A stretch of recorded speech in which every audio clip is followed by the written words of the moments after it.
Hello there, everybody. This is Jay Frost. Welcome to How to Raise, the show brought to you, of course, by the Philanthropy Mastermind series. It's great to have you here for today's session on igniting board potential, proven pathways for fundraising success with our guest, Brian Becker, who I will introduce to you in a moment.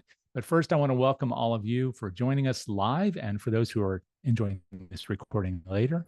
I'm so glad you found us.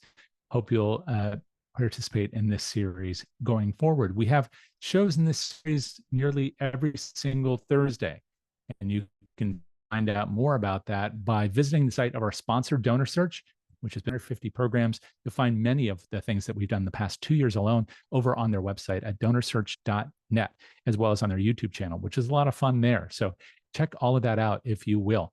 Of course, many people will ask about a recording of this session as well as slides. You'll be happy to know that if you're with us live, you'll be getting a copy of both. An email will be sent to you after the session today with a link to the recording and to the slides. So be on the lookout for that. If you don't see it, check your spam folder, or you can always reach out to me, Jay Frost, at j@donorsearch.net, or by LinkedIn.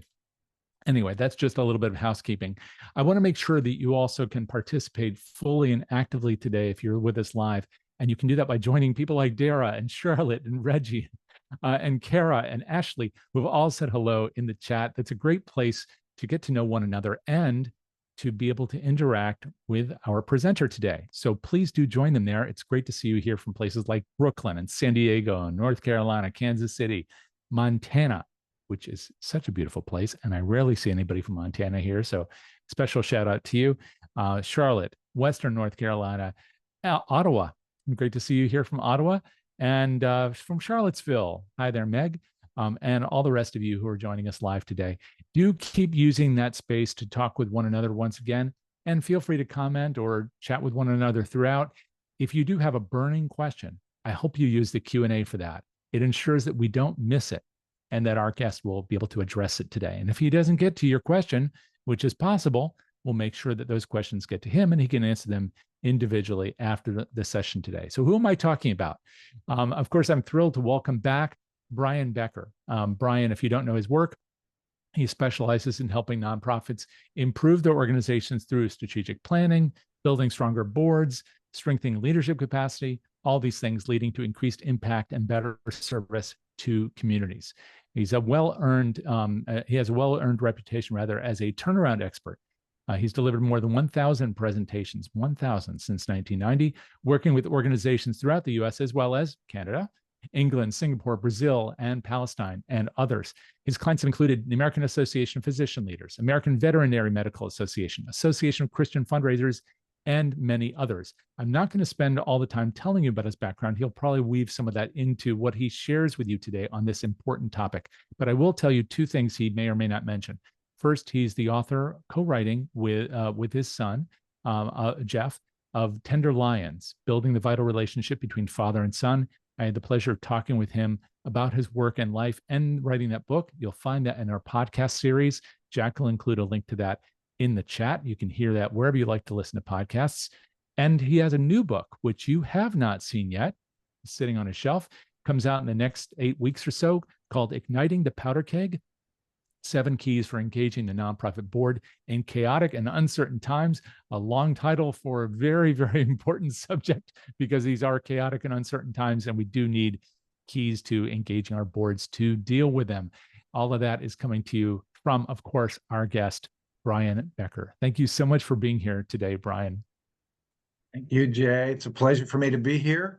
I think this is the third time you and I've had a chance to do a session over the last couple of years, and so I'm really honored to be invited back. Also, thanks to DonorSearch. Is this year 10 that DonorSearch has been providing this kind of content? So what a gift to the nonprofit world, the fundraising world. So many thanks to them. And I'm excited to be here today with you and everybody online from coast to coast. So this is going to be a more workshop-y format. I'll have some slides that I'd like to share.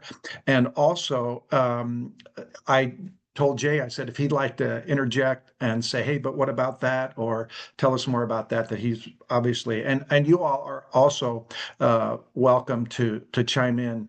Let me find my slides. Here we go. Share screen. Got it. It should be coming up.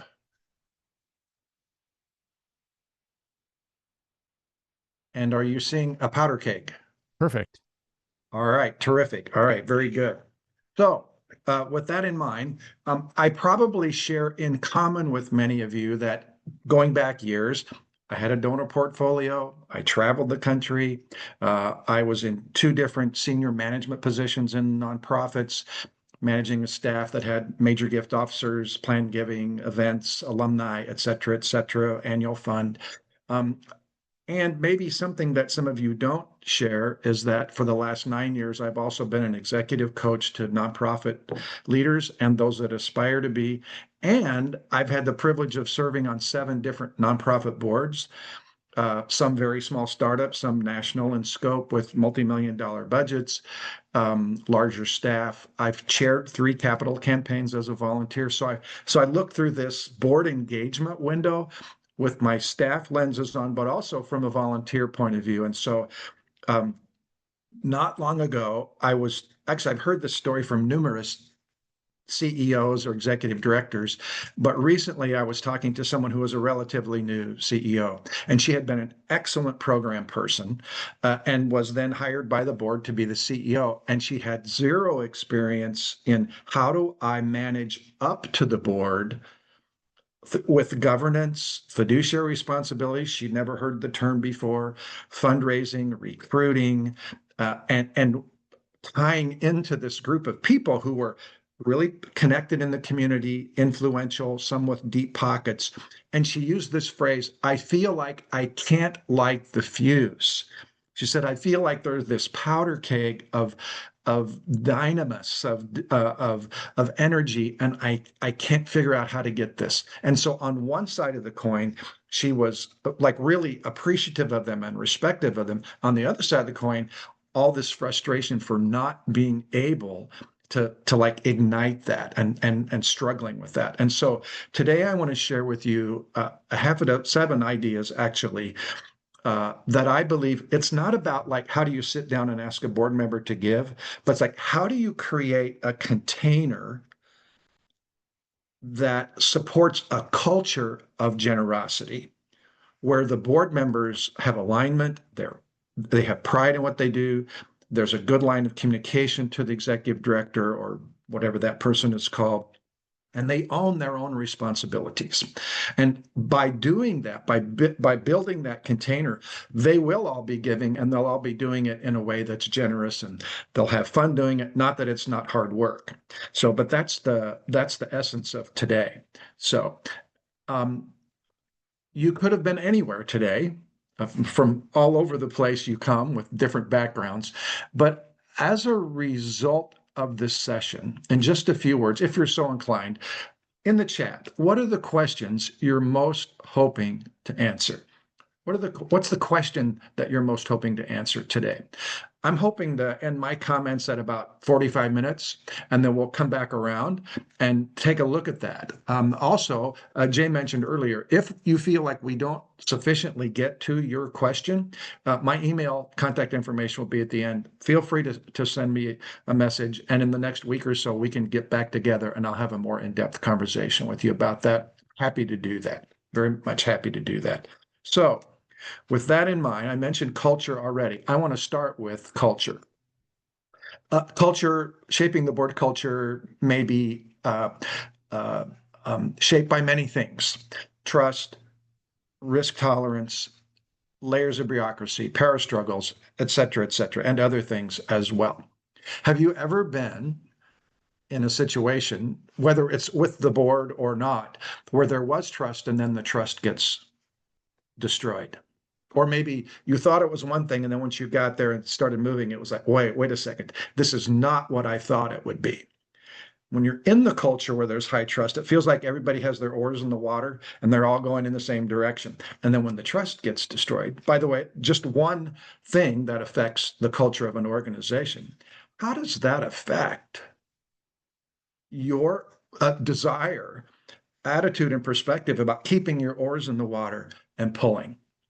If you have had that experience and you're so inclined, would you mind just putting a bullet point or two in the chat about how that affected your desire to keep moving forward? So when that trust went from high to low,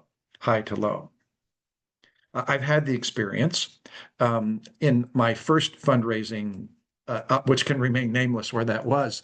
But I thought my senior director was a certain kind of person, and then found out some things that really disturbed me. And when I confronted him about that in private, it didn't go the way that I thought it was going to go. And then beyond that, the time that I stayed working there, it was really rocky between he and I because of the both of us being in sort of, upper management experiences. So anyhow, so let's say that the culture of the board isn't what it needs to be. How do you get it there? Okay. Many of you may have heard, there's a quote that's attributed to Peter Drucker, although I don't think Peter Drucker ever actually said it, which was, culture eats strategy for breakfast. Culture eats strategy for breakfast. 2 years ago, I was working with a Midwest seminary on a strategic plan.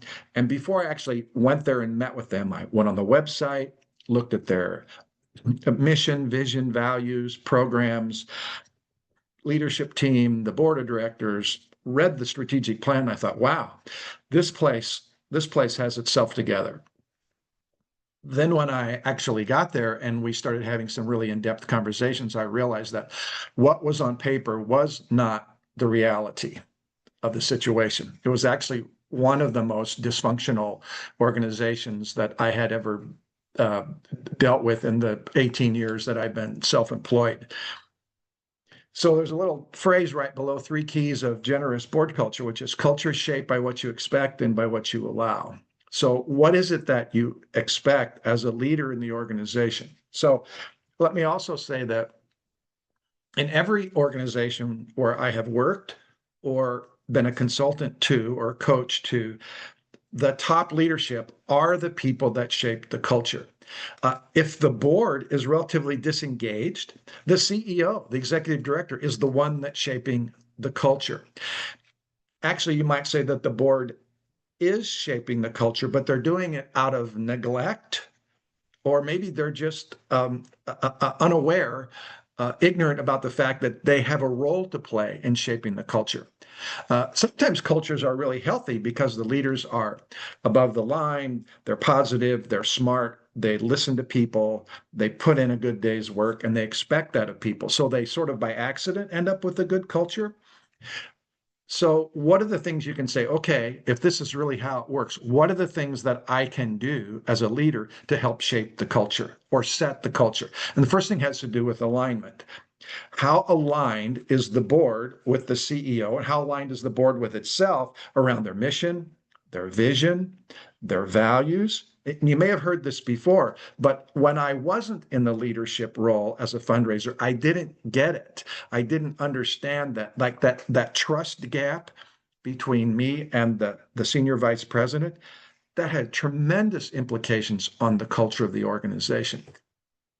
Going back to my Midwest seminary client of several years ago, that trust that was there and then that got broken, I discovered later on through lots of questioning, caused so many people in the organization to say, okay, our values are stated as this, but we don't live that out. And because we don't live it out, I'm taking my oars out of the water. And so instead of everybody pulling in the same direction, people they break off into little cliques or they just show up for themselves. By the way, this was all happening in the middle of COVID. So people were all remote, and that ability to see people face to face and have that visceral face to face conversations and connection just wasn't happening. So alignment around mission, vision, values. How aligned are we? The second thing, which is directly related, is cohesion. So, how like minded are we? How much do we have each other's back? How much do we believe in the impact that we're supposed to be having as an organization, whether that's getting homeless people into transitional housing or feeding hungry people or raising money for student scholarships or whatever it happens to be. With boards, oftentimes they have to make decisions that aren't popular with the public or with, if it's a university, with the students or faculty and staff. And so how together are they when they make a decision and then they peel off and they go back to their lives and someone confronts them in the coffee shop and says, hey, I heard this happened. Well, that has to do with this third element, which is separation. It's not different than cohesion. It's a related element, but it's how connected am I and how aligned am I to speak with one voice as a board member, even when I'm out there by myself. I'm not going to throw the board or someone on the board under the bus because maybe the board didn't vote unanimously on something, yet we have new policy or new procedure that we're going to endorse. And so I'm still with them. So, how does this play out? If you're saying, how do I actually put this into action? So, I'm going to, by the way, you don't need to write all this down. The slides will come to you within the next week or so. Write down what makes sense to you. Write down what you need to take action on or a question that you might have that you want to think about or reflect on. All right. So, because I'm going to give you a lot of information here. So what happens? So the premise for generous board culture, culture's free, but can be incredibly costly. So the culture is shaped by the leaders. I mentioned this by intention or neglect, okay? By what's expected or allowed. I'm going to go back to my Midwest seminary. There were a couple of faculty members that were really, in my opinion, disrespectful to the new president of the institution, and that the new president was really taken back by that and wasn't quite sure how to approach that. So I coached this person and said, confidentially, offline, you need to go to that person who was a leader in this clique in the faculty and just say, these are our values. And there was a faith-based organization. So this is the scripture that we also uphold to be true about ourselves. And what I observed was not aligned with that. And so I expect this from you. And what's allowed, that kind of behavior around the water cooler or in a faculty meeting, that's off limits. That is unacceptable behavior. And so that kind of one-on-one behavior caught people totally off guard. It was really effective. And over the course of a couple of months, almost all of that sort of naysaying water cooler behavior disappeared. A second thing was this person became great at faculty, staff, public, board meetings, talking about the importance of their mission, why the impact of what they were doing to equip these faith-based leaders to serve in the world and to serve in the church and parachurch organizations, why it mattered so much. And that had drifted in the previous leadership. And the board was so disengaged that they didn't really know that all of that was happening. And so those same kind of conversations needed to take place within the board. Culture is shaped by leaders, but the people create it. So as you, as leader, get better and better at talking about this in new and different ways, other people will be like, oh, I'm getting this. Otherwise, they'll peel off and show up at work just for their own motivation. Oars in the water, I already mentioned that. So remember that attitudes are people's individual choices, okay? They're not determined by the organization. If you're willing to have honest conversations, if you're willing to be vulnerable, a lot can change over time. Don't expect everybody to embrace the change, even if it's like changing the menu at the cafeteria. You know, some people will love it, some people will not. But if you are consistent and you start to see change in leadership, more and more people will get on board with that. And eventually you get a sea change and you get a tipping point that will happen. It's really motivational, really exciting to see. Do values matter? Of course they do. This was an organization whose values were integrity, communication, respect, and excellence. By the way, this was not the values of the seminary. This was the values of Enron. Remember Enron? If you went into their corporate headquarters, those 4 words were emblazoned in the granite in the front of the corporate headquarters. So stated values not lived out are very costly,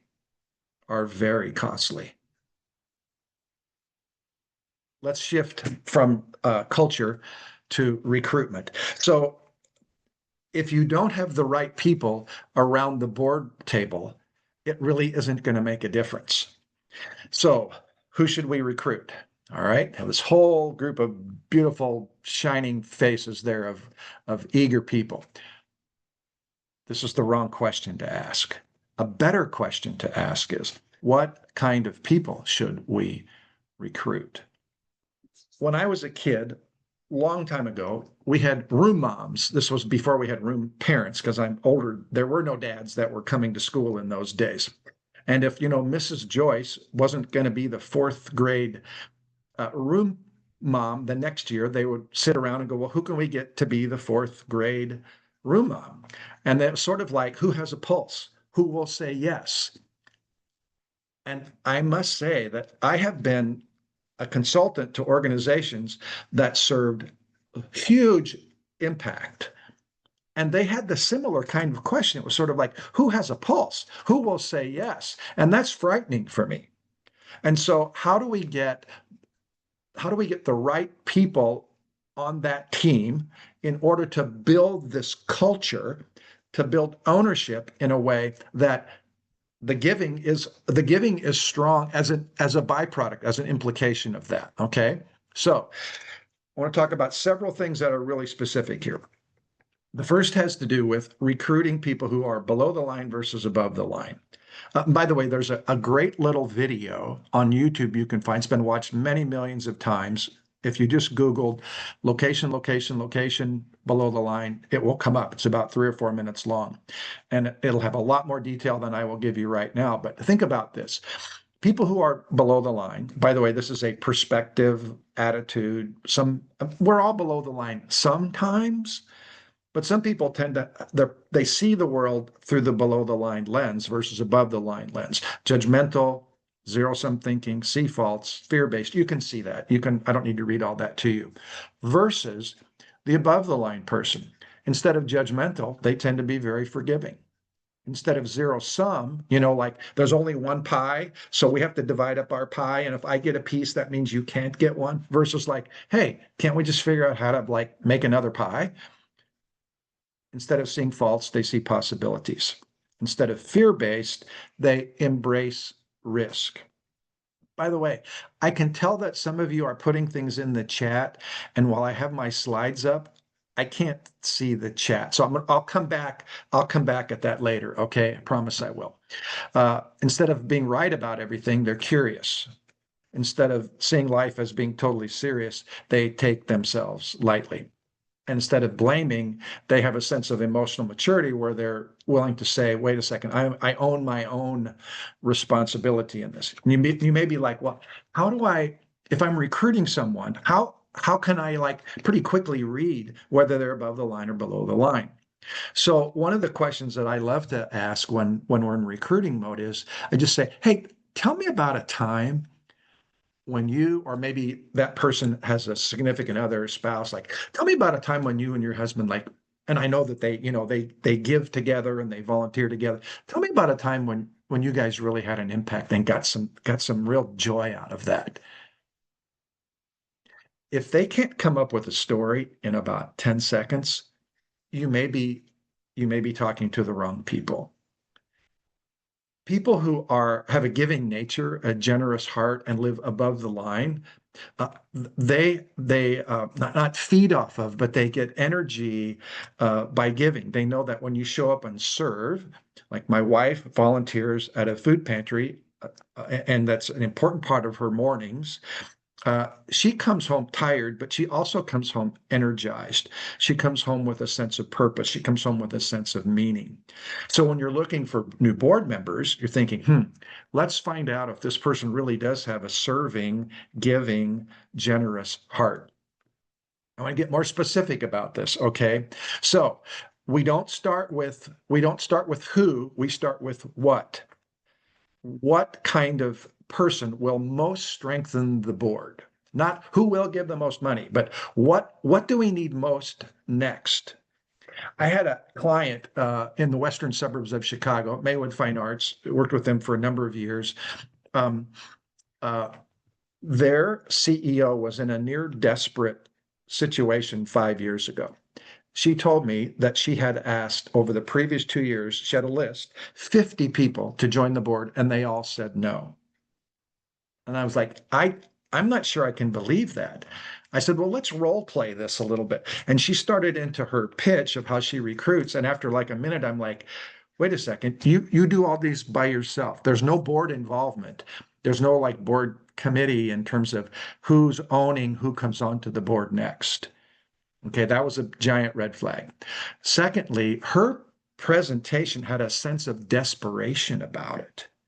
I'm like, oh, I lived in that community. Moved recently, but I lived in that community most of my adult life. I'm like, as much as I like what you do, as much as you serve the community so well, I wouldn't say yes to your invitation because I don't want to be part of something that sounds so desperate. Okay, so that was a very below the line approach, and so they were really open to listening to suggestions. So they changed their recruiting process to this what I call deep bench process.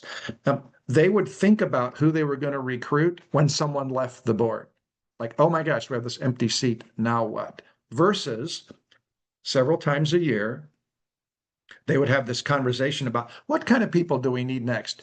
By the way, in about a minute, I'm going to show you some actual charts that you can adapt and use if you'd like to. Maybe you already have something like this. So you start with what? And one of the reasons why you start with what is, a lot of business people, they have 500 emails in their contact list or 1,000 emails in their contact list. I can't think about, like, if I'm in a performing arts recruiting space, 1,000 people.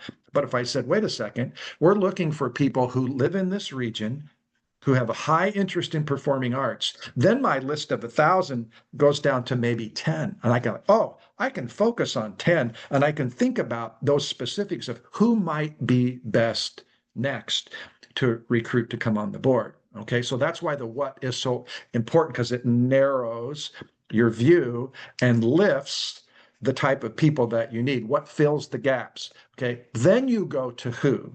Okay, and we go for the relentless pursuit of the right stuff. You remember that old movie, The Right Stuff?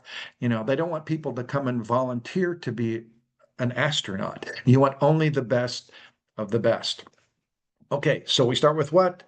We go to who, then we go to how. Okay, be prepared, send the best people. And if you can, you send someone that person can't say no to.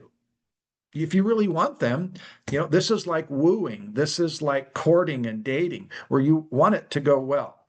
Two other things about this. Do you send one or two people to go on this meeting?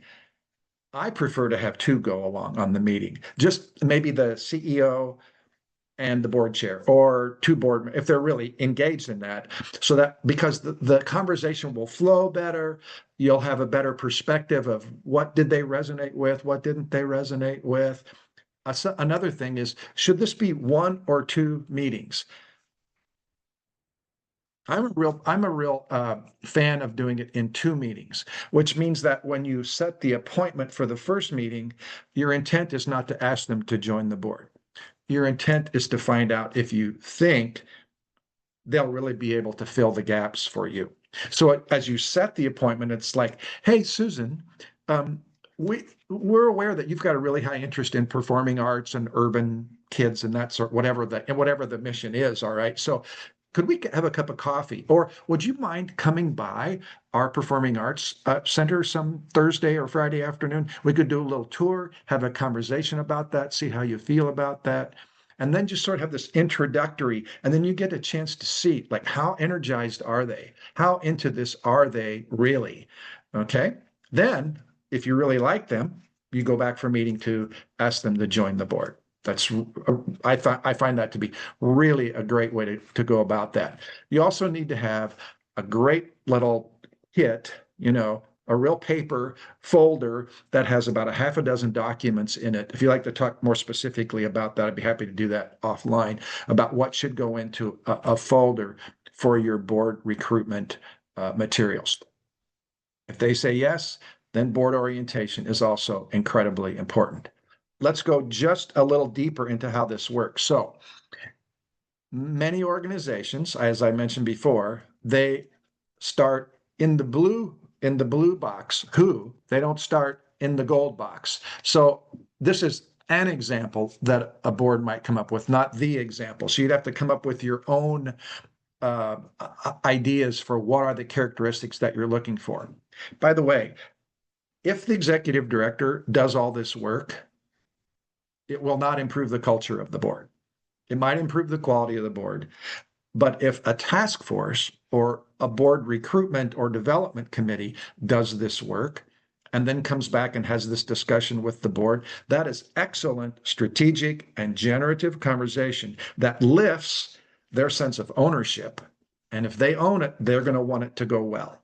If you do the work and say this is important, they'll be like, oh, good work, pat you on the head. And it might work, but it's so much better for them to own that. Okay. Let's go one layer deeper with this. Okay. So let's say that you've built your deep bench of names. So let's say you've got 15 names on the list. Okay. By the way, this list is never for public consumption. This is always confidential, only for the board members and the executive director to know about, or maybe another senior staff person. Okay. And then you do this exercise of saying, well, Susan Anderson, she's 35, female, et cetera, et cetera. What does she really bring? What does she really bring to the table here? Okay, so you're building your deep bench, just like a pro baseball team. They don't wait for the catcher to go lame before they look for another catcher. They have a half a dozen people in their farm club and other teams that they're looking at all the time. And so they're constantly refining the list and making the list better and better. And I found that boards that do this and maybe just twice a year refresh the list and come back and discuss it again, they're always ready when somebody turns out or somebody moves away and they have to fill a seat on the board of directors. By the way, my Maywood Fine Arts group that was in such a dire straits 5 years ago, they've got a dozen people on their board. Every one of them's engaged, 100% giving, generous people, diverse community of leaders. And 10 years ago, it was a group of nice people who would show up and volunteer and rubber stamped almost everything that the executive director said. It took a couple of years of intentional work, but the results were really remarkable.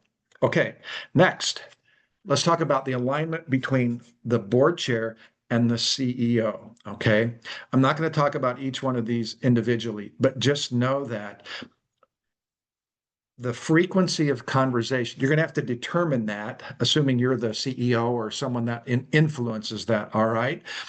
And what can happen too easily if the board chair doesn't engage in the right things is this board meeting's agenda looks just like the last board meeting's agenda and the last board meeting's agenda. And it ends up being very heavy on staff reports, which causes the board to go, there they go, nice job, next. No engagement, a low engagement. Okay. Versus when the CEO and the board chair talk strategically about mission alignment, about trust and transparency, about organizational values and the strategic plan, and what's the next board meeting going to look like based off of the plan, and who's going to handle which elements, and who's going to be the next board treasurer. And so you start having these strategic conversations that keeps the board chair really, if they're not savvy about board management and leadership, it keeps them focused on high level strategic issues, which is where you want them, because that builds the container, that builds the strong culture. It also keeps them out of the weeds. You don't want, if you have a group of very trusted strategic business leaders in the community and you don't give them something strategic to talk about, they're going to micromanage and tell you how to do program work and like what kind of paper to order for the copier. That is not where you want them. That's not where they're useful. So help the CEO help the board chair in these conversations that always keep them looking forward. By the way, that's above the line, always, not below the line. All right, very future focused, filled with energy and life. Okay. Just briefly, how do we get more specific about that? So let's say that we're in one of those board meetings where it used to be lots of program reporting, and then they would say next, and then at the end of the meeting, they'd say thanks a lot. Instead of saying next at the end of the program report, then there's a question like, remember, you don't have to write these down because they're going to be in my slides later. What's the board's role in cultivating a culture of generosity? Okay. So if the board has this kind of conversation, then they get into mission alignment, values alignment, our owning not technically owning, but our ownership of these issues. Mission opportunities. What opportunities exist today? I learned this from a college president just recently who's greatly affected by the political climate right now of chaos and uncertainty. What opportunities exist today that would have been unimaginable a year ago? If you don't give the board a really good question to discuss, they're going to talk about how upset they are about how tariffs are affecting their business or whatever. So focus them in an area that's productive and generative. Okay. What will tell us we're making a difference? That's not a very good question. I don't like that question. Let's go to the next one. What emerging trends demand our attention? What will enable us to become more nimble and responsive amid uncertainty? 5 years from now, if our mission impact has doubled, what must be true about how the board functions? Notice every one of these questions has a what in it. It's been my experience as an executive coach. When I ask people a what question, it takes them to a creative, generative space. If I ask them a why question, frequently they go below the line and start to problem solve. I don't want that. I want them to stay above the line and stay in that generative space. When people go below the line, it squeezes the creativity and the courage out of them. You keep them above the line, and that encourages their risk taking and their creativity. Just very briefly on fiduciary responsibilities. Occasionally, I think it's important to bring training to the board around what are the 3 fiduciary responsibilities of the board. I had been on 3 boards over the course of maybe 5 years before I ever heard the term fiduciary responsibilities as it relates to being a board member. I was young, inexperienced, and the organizations I was in, they were not sophisticated in how the board functioned. And then somebody said, "Well, yeah, but do we have directors and officers insurance?" And I was like, "What's that about?" Like, well, in case we get sued, we're legally responsible for the health of the institution. We don't own it, but I'm like, oh, this is serious stuff. And it is serious stuff. So just very briefly, by the way, I'm not an attorney. So these are as having been a nonprofit exec and then a consultant, duty of loyalty is around making sure that all of the board's decisions, all of the time, are to advance the mission, and that what they do is only in the best interest of the organization and not your interest. Duty of care, that all that the board does is taking care of the assets of the organization, which might be property or technology, or in a hospital or university, you have invested or endowed funds, so that way you have a really prudent and savvy approach to making and transparent approach to make sure that you can show the rest of the organization and the greater good that you're being a really good steward of the organization's assets. You're also caring for the organization's what can't be seen but can be felt, which is culture, reputation, the goodwill of the people who work there or their alumni or whatever it happens to be. And then lastly, there are laws. I live in Illinois. There are laws in the state of Illinois that say that nonprofits are supposed to do certain things. We have bylaws. We have our stated mission statement. And so if it says we're supposed to meet 4 times a year and elect new officers at our annual meeting, we're supposed to do that. I mean, if we don't, we're not going to get put in jail. But I mean, we're supposed to do that. And that's really important to be a trustee, to hold the organization in trust, as Parker Palmer would say. So that what we do helps build a stronger container, starting with the board. Okay.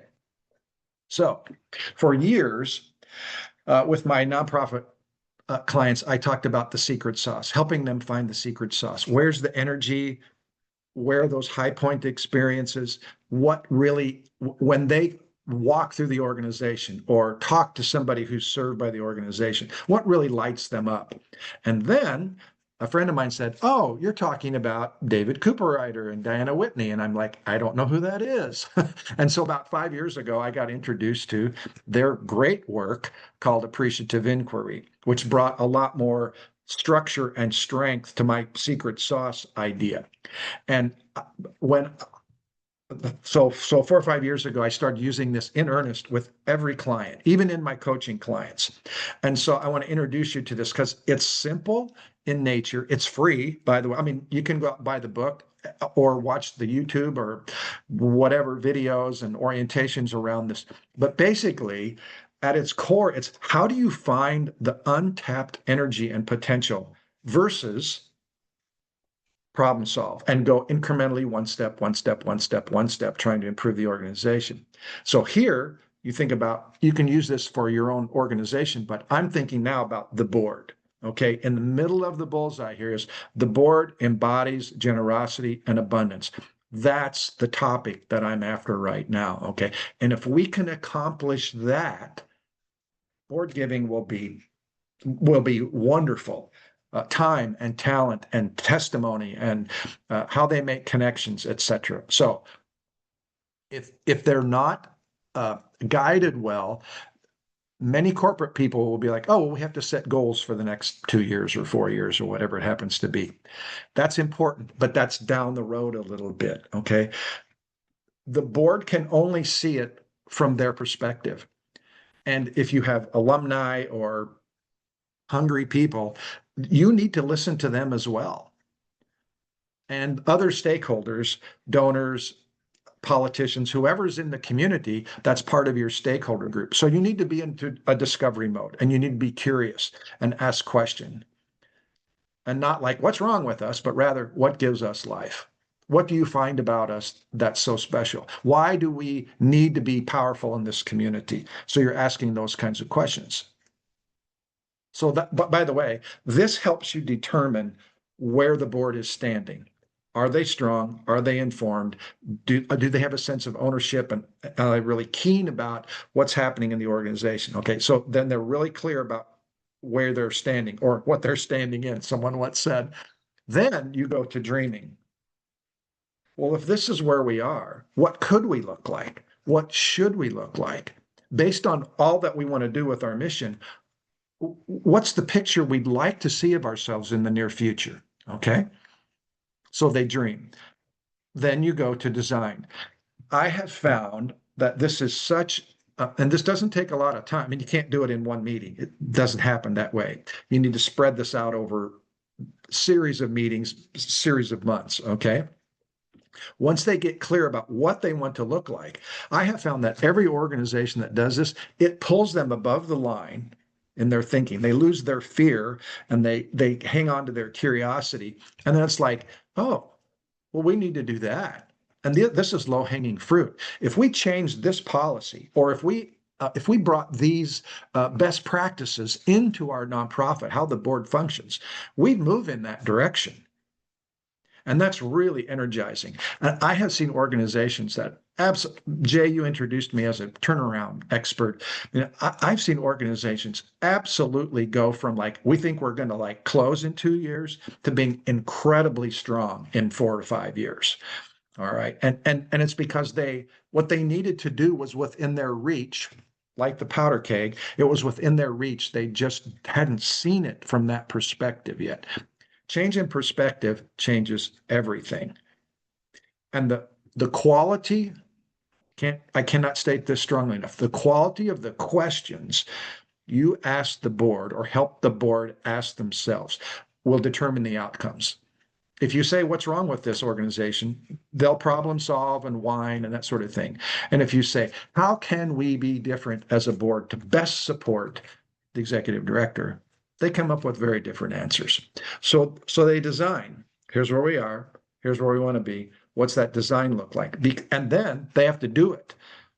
They have to hold themselves accountable because, boards are going to end up somewhere. You're going to spend the same amount of time in board meetings and committee meetings. Why not do this through the eyes of appreciative inquiry, which is filled with life and potential and forward looking? Every organization I've ever worked with has strengthened itself by following this path. Just a couple of things in closing, and then we'll get to some questions here, okay? Lastly, with all kinds of board best practices you could implement along the way. But if there's 2 practical things your board could do that would help increase percentage of giving and the amount of money that they give, first of all, it's this relentless recruiting approach. That takes time, but if they own the recruiting and then the onboarding and the expectations will all be lifted that people show up and give and are responsible, etc. The second thing is board evaluation. If the board has never evaluated itself before, there are some simple yet really effective tools out there around what kind of questions should we ask about governance, generative, financial, etc. So we can assess, are we really doing what we're supposed to be doing? and you may need some consultative help on that. Okay. I had a group that I worked with about 3 years ago, and they're a big organization, 100 million in assets, nonprofit in Wisconsin. And then a couple of years later, I went back to them just recently and I'm like, hey, do you feel like maybe you should do that again? And they're like, you know what? We did it again just recently, but we didn't need you. We did it ourselves. And I went, while I wanted to do the work, I mean, in hindsight, I'm like, that's fantastic. They grew themselves. They're more capable that they took it on themselves. So they really own it now. Another step to board evaluation is now the next time they're going to add a development component to it, where they're actually going to pair off one-on-one, and not only will they evaluate themselves, but they're going to talk about their own commitment to the organization through time and energy and money and that sort of thing. And that's where you want them to move. Okay. So I'm going to show you something that I saw this about 10 years ago. And I didn't see this 10 years ago, but I saw something similar to this that was shown to me by the Arts and Business Council of Chicago. It had a bunch of different things on it, but I went, oh, that's what boards can do. By the way, from a presenter's standpoint, I know this is way too much information for one slide, but think about the board as a child develops from infant to toddler to adolescent to teen to young adult to maturity. Well, I've served on 2 different startups, and it's messy. There's no policies, there's no procedures. It's mostly friends because the founder just wanted to get their 501c3, and it's just scrappy and you keep going. Well, then you figure out, like, wait a second, we have to get some structure to this. And so what we're after is, just like if you're raising a child, to get them from being totally helpless to being able to stand on their own, to being able to think on their own, to being able to move, to grow. All right. And so all of these things that I've been talking about are helping them to move from left to right, on this. And it won't work out evenly like this. I mean, you may move ahead in one area and behind in another, but you want to move them so they become stronger, more self-sufficient. And as that happens, it's still a lot of work for the senior leadership, the CEO and the vice presidents or directors or whatever they're called. But the information that flows to the senior leadership from the board just becomes so much more impactful. So goes the board, so goes the organization. I was naive about that 20 years ago. I thought you could kind of like bypass the board to get all this good stuff done. And you can, but that's just not productive in the long run. So lastly, you want to thank board members when they do something that's, maybe they hosted an event that they'd never done that before. And so you want to be able to thank them for doing that and raise that up in a board meeting. Tell those stories, have them tell those stories in social media and newsletters, et cetera, et cetera. And by doing so, they see that they're being noticed, and that what you praise genuinely, you will see more of. I saw this not too long ago. This image of a rabbit coming out of a shell. Festina lente, a little Latin phrase which means make haste slowly. Make haste slowly. Boards don't go fast. They don't. They move at sometimes glacial speed. But a sense of urgency and continually working on these different aspects helped grow them to become stronger, and then they own their own governor on their generosity. Very, very effective. Very, very effective. So, for those of you who want what I have talked about in more detail, Jay mentioned that I have another book coming out. This is the book. These are what the 7 topics are about in more detail. This is a book that's kind of like 1 Minute Manager or Patrick Lencioni. It's a conversation between two nonprofit leaders. One's a brand new CEO, and one has been a CEO for many years and is retiring and has a track record of building very strong and effective boards.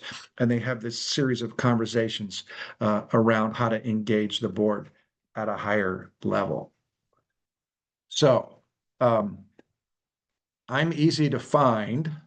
Brian Carl Becker at gmail.com, briancarlbecker@gmail.com. And my company is Leaders Edge. You can find me there also. So that was like the most I've ever talked in 45 minutes in my life. So where I know I kept seeing the chat thing bop down, but I couldn't get to it while I was in my slides, Jay. We have a few minutes. I'd be happy to take some questions if there are some.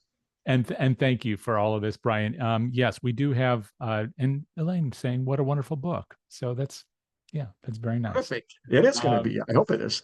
And I do want to give people a chance to list any questions right now. I know that a couple people are running to other meetings, so thank you for being here. But for those who can stick around for a few minutes, I do want to make sure that you can ask your questions, and if Brian can take them, we can take a few minutes to do that. I also want to let everybody know while you're writing those questions in, hopefully the Q&A, so we won't miss them, what we have coming up next in the series. So on next Tuesday, on our Frontlines of Social Good show, which is every Tuesday at 1 p.m. Eastern, on the topical matters in our sector, we have Patrick Callahan, CEO of Tech Impact, who joins us to share insights on the brand new CTO program, or Chief Technical Officer program, for small nonprofits, launched in partnership with TechSoup. If you don't know about that and you don't have a CTO and you're at a smallish nonprofit, check that out. That's at 1 p.m. on Tuesday. Then on this show, How to Raise, next Thursday, it'll be me. I'll be talking about practical magic, 26 actionable tips for using AI at your nonprofit.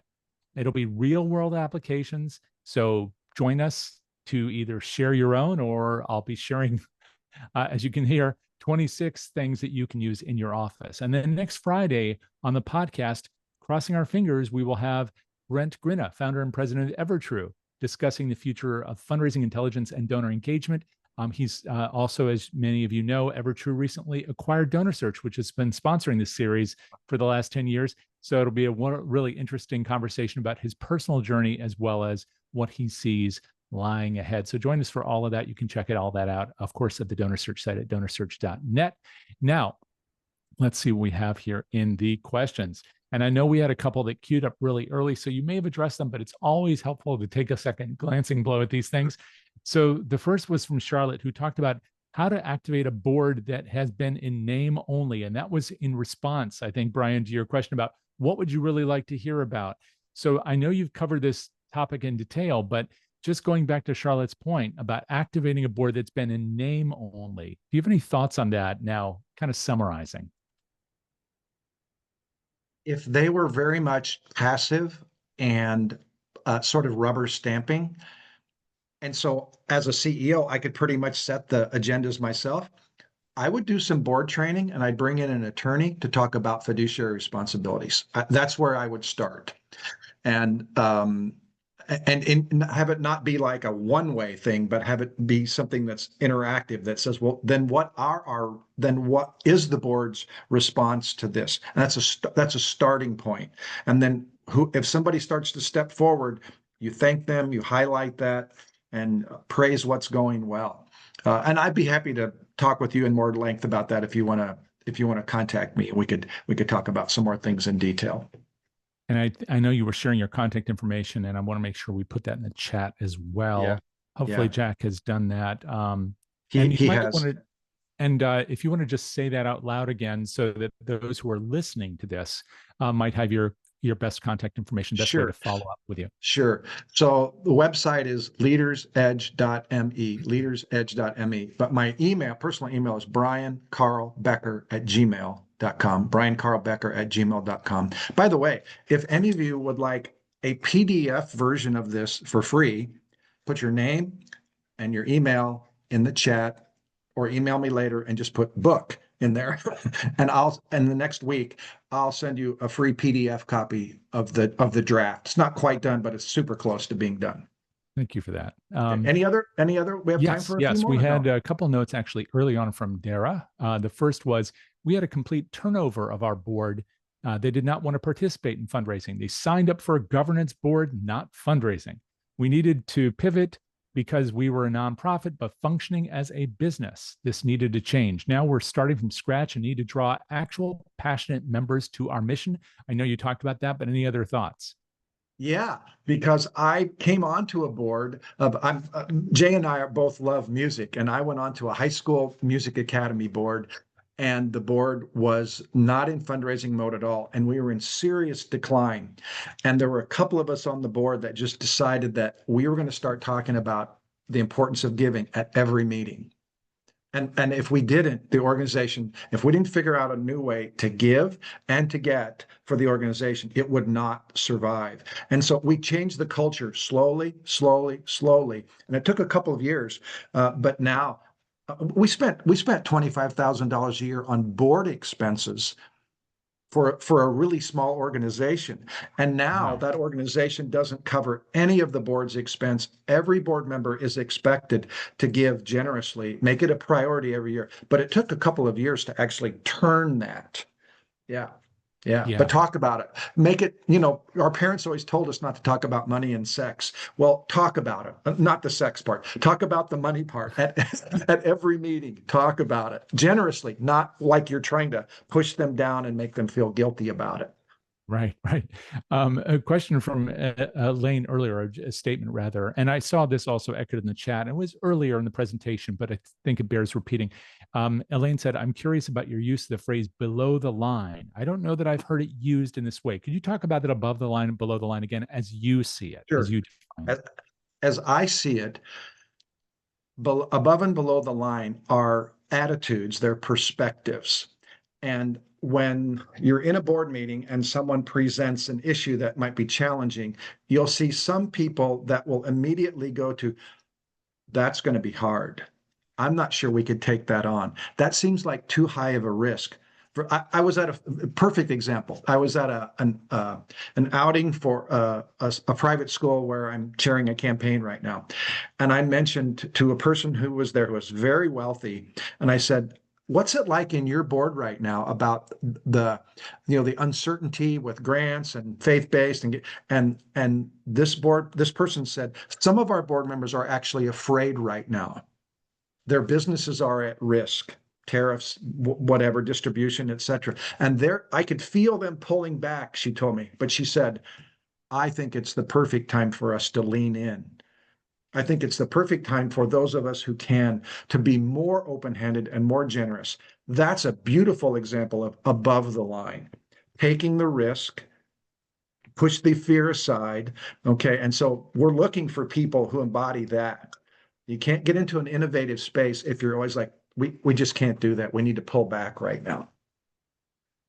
And I'd encourage, if was it Dara Right. who asked that question, to look at to Google on YouTube location, location, location.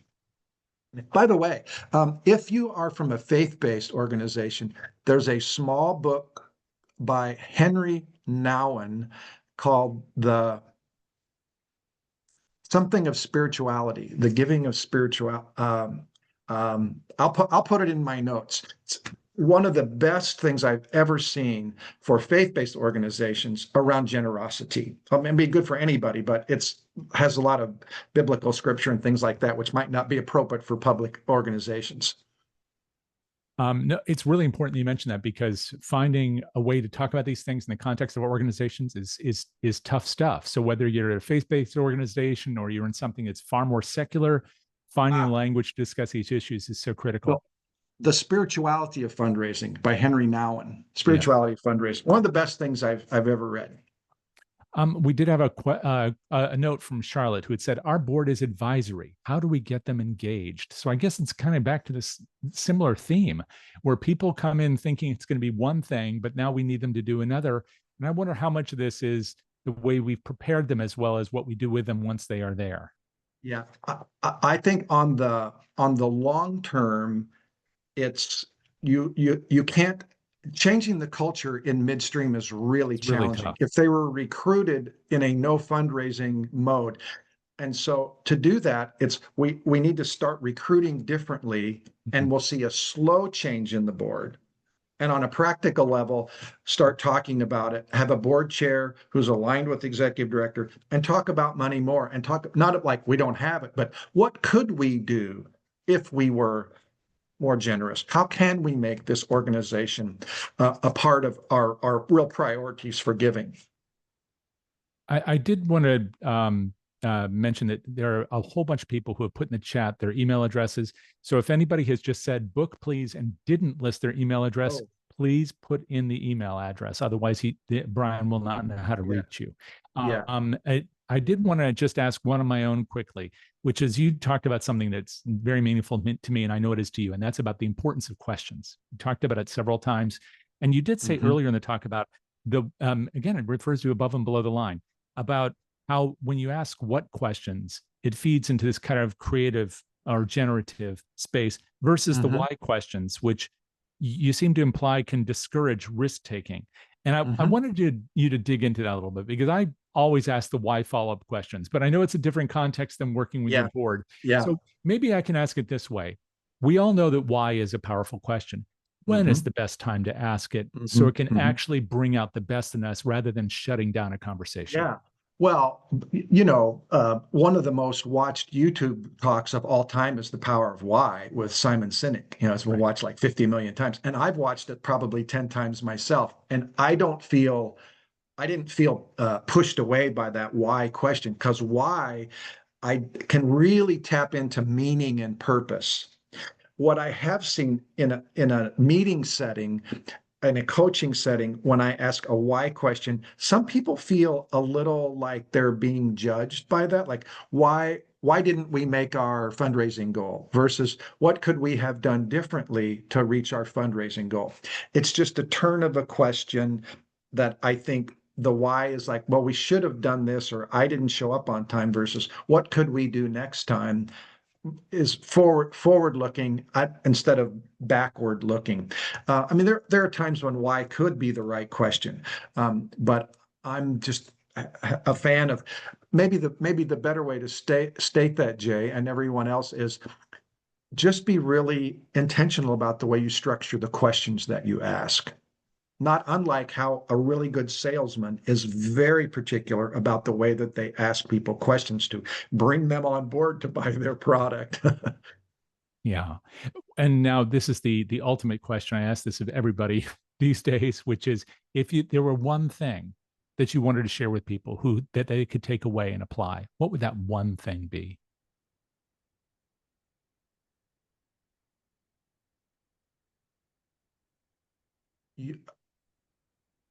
Every person who's on here today, their organization, I don't know you, but your organization was not founded on some sunny, easy day. It was founded because of the brokenness and messiness in our society. I'm the Maywood Fine Arts Organization I mentioned. Poverty, drugs, gangs. I mean, it's a rough neighborhood on the west side of Chicago. It was born out of somebody's real pain, but someone took a risk. Someone took a risk and said, this is worth investing in. And then they gathered a bunch of people around them, and they continued to take that stand. And that story is a rare thing in society today. What's out there in sort of the environment today is a zero-sum, fear-based thing that doesn't have any life in it, but it motivates people for a short time because fear motivates, but it doesn't take you anywhere.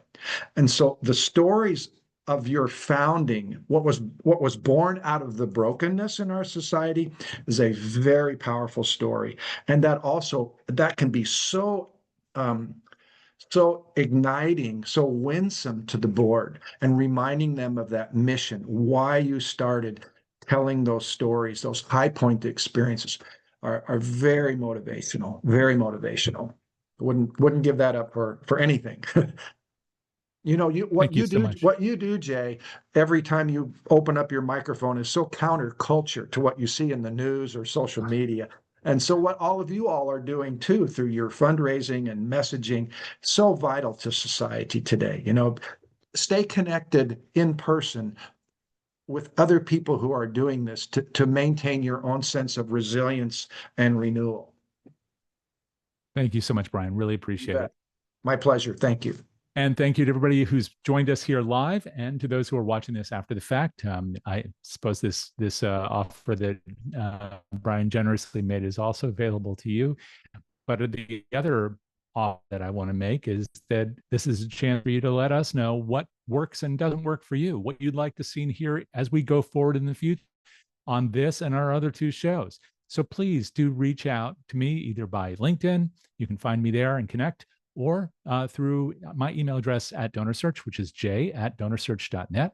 That's jay@donorsearch.net. You can find that in the chat if you're here with us live, and let me know what works for you. Plus, we have a little survey. So if you're here with us live, as you check out today, make sure you fill it out so we'll know what you want to see and hear going forward.